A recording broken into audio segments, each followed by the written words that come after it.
would you do that, Mo? Your fingers are breaking.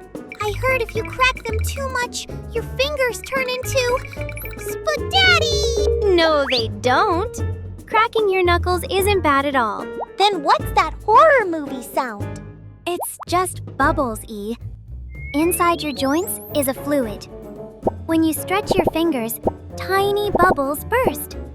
That's the popping noise. Okay, so it's harmless? Yup, as long as it doesn't hurt when you do it. It just sounds dramatic. Not like that, me. Like this. Woo!